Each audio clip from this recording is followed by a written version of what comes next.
Sa buhay mo, naranasan mo na bang humarap sa mga hamon na parang imposible ng malampasan? Yung tipong walang katapusan, ang sakit na nararamdaman mo at sa kaibuturan ng puso mo, nagdududa ka kung darating pa ba ang kapayapaan at pagpapala. Ang hindi alam ng marami, bago magbigay si Lord ng isang napakalaking bagay, madalas ay inihahanda muna niya tayo sa pamamagitan ng mga senyales na sumusubok, humuhubog at nagpapabago sa atin ng malalim. Kung naghihintay ka ng pagbabago sa buhay mo, tandaan mo na ito na ang tamang oras para maging mapagmasid sa mga maliliit pero makapangyarihang palatandaan na iniiwan ng Diyos para sa iyo.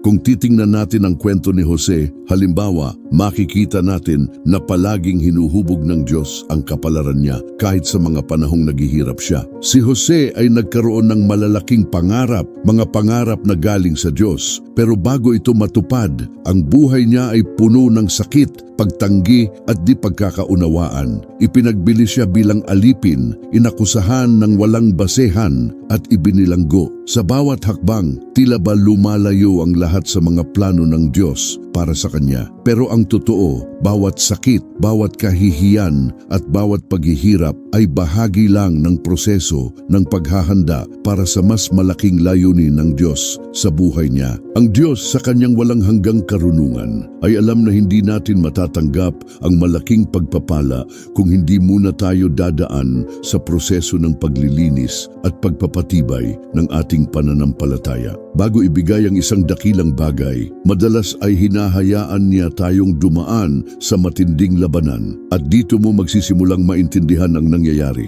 Ang iyong pananampalataya ay sinusubok. Bawat pagsubok, bawat pagkontra at bawat balakid ay senyales lang na sinusubukan ng kalaban na pigilan ang iyong tagumpay. Napakalaki ng inihahanda ng Diyos para sa iyo, kaya naman sisikapin ng kalaban na labanan ka, pero laging tatandaan, ang laban ay sa Diyos. Tulad ng turo ni Santiago, dapat nating ituring ang mga paghihirap bilang pagkakataon para lumago, manindigan at mas mapalapit sa Diyos. Kapag dumating ang problema, huwag itong tingnan bilang hadlang, kundi bilang senyales na inihahanda ng Diyos ang daan para sa isang mas dakilang bagay. Isa pang malinaw na senyales na may malaking bagay na parating sa buhay mo ay ang paghihiwalay na galing sa Diyos. Minsan bago dumating ang isang pagpapala, hinahayaan ng Diyos na lumayo sa iyo ang mga tao. Maaring masira ang mga relasyon, magsara ang mga pinto at maramdaman mong nag-iisa ka,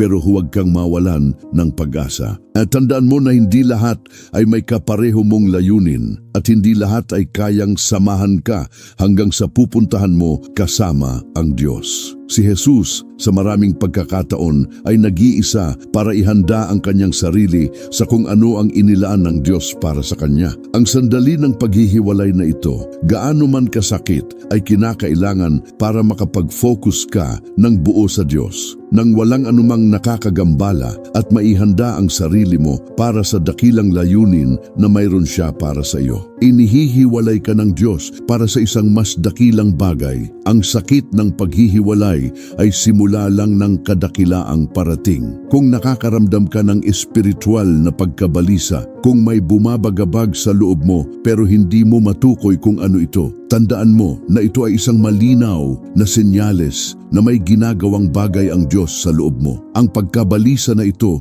ay hindi senyales ng pagkalito, kundi isang hudyat na may inihahanda si Lord na bago sa buhay mo. Maaaring mawalan ka ng interes sa mga bagay na dati ay kinagigiliwan mo, o kaya ay makaramdam ka ng pangangailangan na mas hanapin ng Diyos, mas magdasal at mas malinaw na marinig ang kanyang tinig. Ito ay senyales na may nililikhang bago ang Diyos sa loob mo, isang bagay na hindi mo pa nakikita pero malapit nang mangyari. Pinapaalala sa atin ni Isaias, "Masdan ninyo, ako'y gagawa ng bagong bagay. Ngayon, ngayon ay sisimulan ko na. Hindi ba ninyo ito napapansin? Gagawa ako ng daan sa disyerto at mga ilog sa lugar na tuyot. Ibig sabihin, kahit hindi mo pa nakikita, inihahanda na ng Diyos ang daan para sa iyo. Panghuli, isa pang makapangyarihang senyales na malapit nang magbigay ang Diyos ng isang malaking bagay sa buhay mo ay ang pagbubukas ng mga hindi inaasahang pinto. Kapag natapos na ang panahon ng paghahanda, nagsisimula ang Diyos na ayusin ang mga pangyayari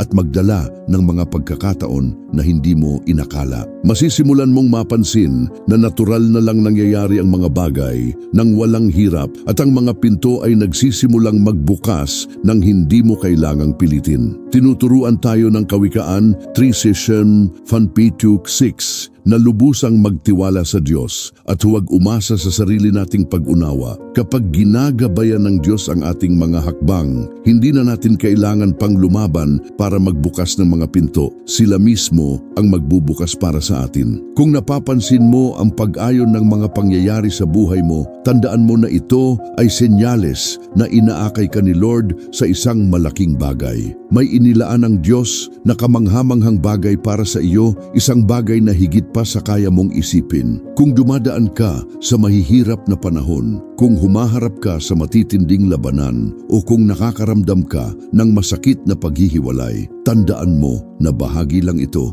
ng proseso ng paghahanda. Inihahanda ka ng Diyos para sa kanyang kadakilaan at kung mananatili ka sa pananampalataya, magtitiwala sa kanyang plano at susunod sa kanyang direksyon, makikita mo ang katuparan ng kanyang pangako sa buhay mo. Ang Diyos ay tapat at hindi ka niya iiwan. Kung tumagos ang mensaheng ito sa puso mo, kung naramdaman mo ang presensya ng Diyos na diretsyong nakikipag-usap sa iyo, inaanyayahan kitang mag-subscribe sa channel at mag-iwan ng iyong komento. Ibahagi natin ang ating mga kwento ng pananampalataya at kung mayroon kang anumang paksa na may kaugnayan kay Padre Pio o sa sarili mong espiritual na lakbayin na gusto mong mapanood dito, isulat mo lang sa comments. Mahalaga ang kwento mo at ang iyong pakikilahok ay malaking bagay.